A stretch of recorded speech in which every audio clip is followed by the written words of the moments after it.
ان सहारों को अपना बना लीजिए, साया आफियत में बनीजिए।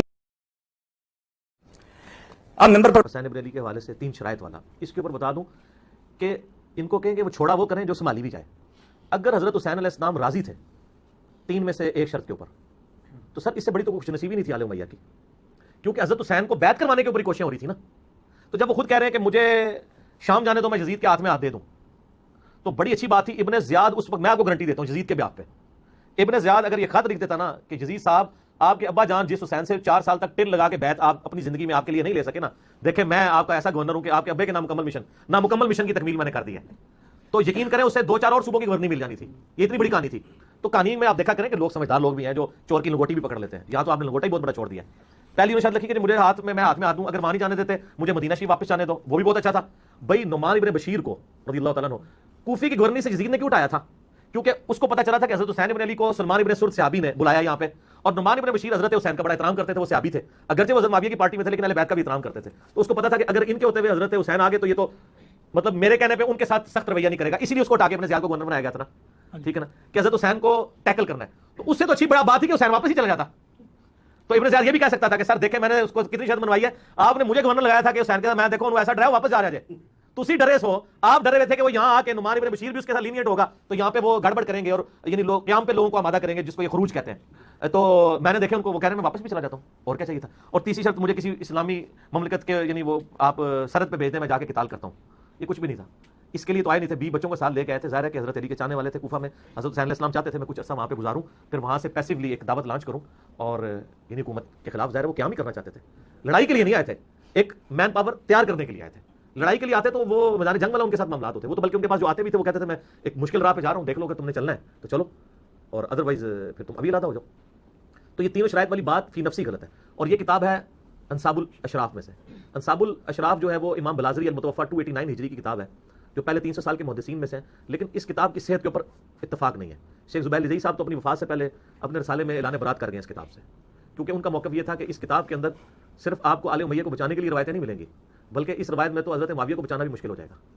मैं उसूल बरकत के लिए आपको सिर्फ एक रवायत बता देता हूँ जो बलाज़री ने अपनी किताब के अंदर लिखी हुई है, और इवन मुस्नद अल बाज़ार में मौजूद है, ठीक है, कि नबी इस्लाम ने फरमाया, एक सहाबी कहते हैं कि नबी इस्लाम के सामने से एक ऊँट गुजर रहा था, तो नबी इस्लाम ने फरमाया इस ऊँट पर बैठे हुए पे भी लानत, इसके हाँकने वाले पे भी लानत, और इसकी मुहार पकड़ने वाले पे भी लानत, ठीक है। अब मुस्नद अल बाज़ार में उन तीनों के नाम नहीं, बस इतनी रवायत लिखी है, और ये रवायत मजमू ज़वाइद में इमाम हैसमी इब्न जरस्कानी के उस्ताद ने भी लिखी है।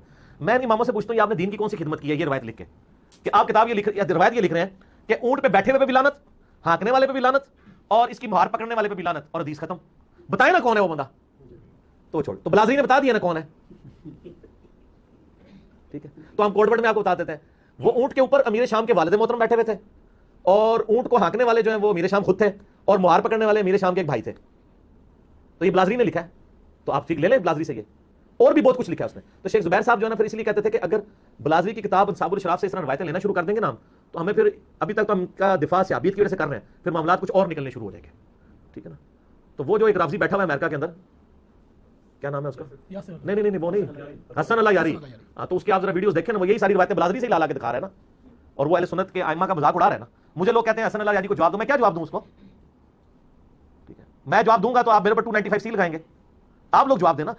लोगों से लाखों रुपए चंदा आप लोग लेते हैं, ठीक है जी, दीन की खिदमत के नाम के ऊपर पूरी कौम को आपने आगे लगाया हुआ है, तो जब आपके ऊपर अहले सुन्नत के मनहज पे कोई हमला होता है तो मुझे कहते हैं आप जवाब दें, जवाब भी आप देना, बताएं आगे। तो ये सब फ्रॉड है। बलाज़री वाली आंदा कभी बयान भी ना करना, ये 3 शराइत वाली, इस किताब से जान छुड़ा लो तो ज्यादा बेहतर है, ठीक है। तो ये किताब फ्रॉड है। इसके अलावा तारीख दमिश्क में भी बाकी जगह मौजूद है। शेख ज़ुबैर साहब ने अपनी किताब जो फ़ज़ाइल सहाबा में ना ये रवायत लिख के ना उन्होंने लिखा कि हलाल बिन यसाफ तक इसकी सनद सही है।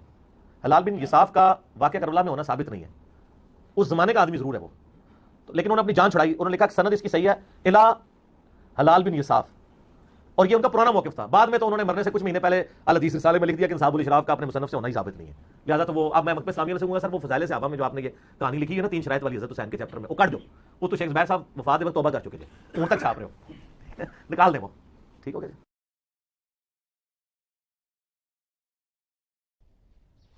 तो फिर अब नंबर पर बैठने से पहले ही मुझे रिसाले मौसूल हुए। वो लोग जो जब शिकंजा उनके गले में कसा जाता है, हकायत छोड़ो जी ये बात से क्या नहीं, आप लोग वन वे ट्रैफिक चलाना चाहते हैं। एक रटी टाई कहानी रिसाले छापते हैं, करबला की कहानी ابو جعفر محمد باقر کی زبانی، یہ ہر حدیث کے پاس ہے، چھاپتے ہیں. اور وہ شخص جو مفسر قرآن ہے اس دور میں کہلاتا ہے، اور سعودی حکومت اس کا قرآن چھاپتی ہے، حسن البیان مولانا صلاح الدین یوسف، وہ ایک کارنامہ سر انجام دے رہا ہے. یہ کتاب بھی میرے پاس اسی کی ہے، امام محمد باقر پر تہمت لگا کر کہ امام حسین کا پوتا اپنی زبانی بیان کرتا ہے، سارا واقعہ پیش کرتے.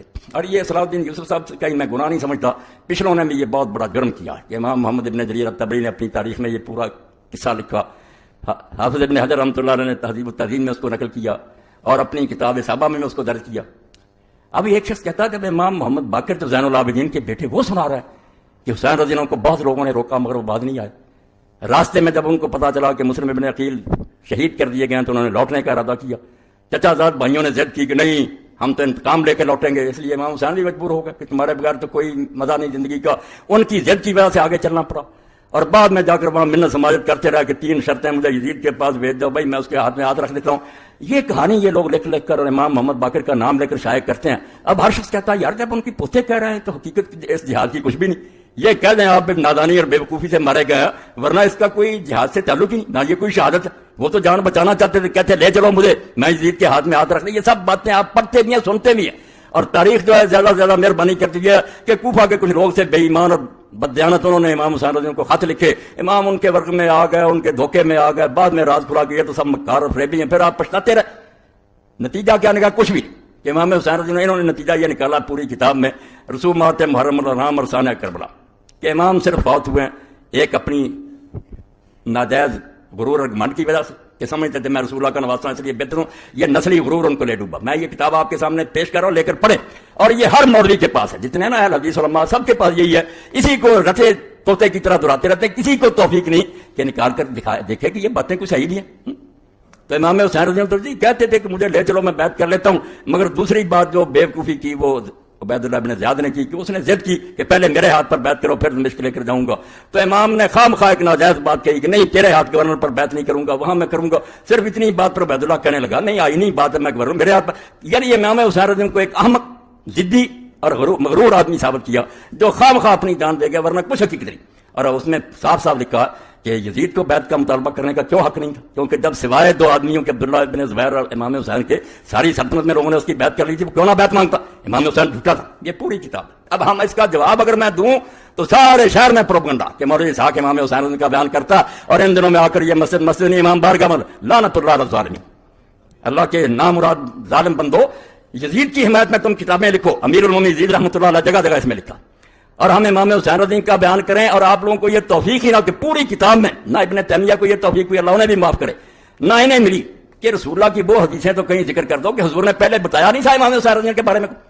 وہ صحیح حدیثیں نہیں ہیں، ان کو چھوتے تک نہیں. خطبے ہو رہے ہیں، کتابیں لکھی جا رہی ہیں، نہ کئی تنظیموں کے سربراہ میں ان کا نام کہہ رہا وہ بھی لکھ دیتے ہیں ثانیہ کربلا. کوئی نہیں یہ اٹھا کر دیکھتا کہ تاریخ کی جھوٹی روایتیں یہ جو میں نے لکھ دیا کہ محمد باقر رحمۃ اللہ کی زبانی، اس کے بارے میں تو آپ سمجھ لیں کہ جہاں جہاں یہ لکھی ہے بالکل جھوٹ کا پرندہ.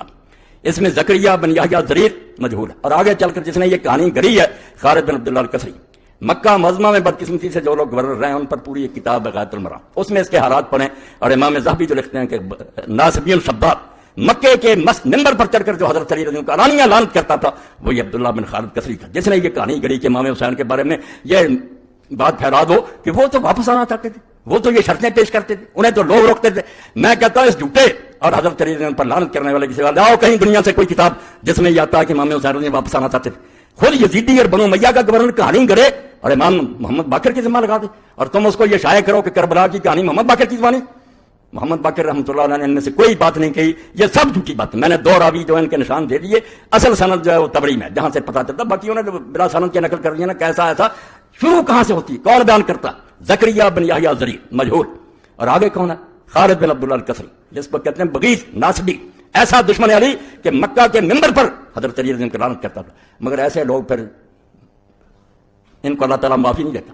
آخر میں خود بنو امیہ نے اسے معذور کیا اور جس برے طریقے سے اس کو پھر کوڑے لگا کر سزائیں ملی وہ تاریخ کا حصہ پڑھنا چاہیے کہ ظالم کی گرفت کیسے ہوئی. پھر اس کی کہانی لیے پھر تو دشمن اہل بیت کی کہ امام محمد باقر نے یہ کہا. تو اللہ کے لیے توبہ کرو.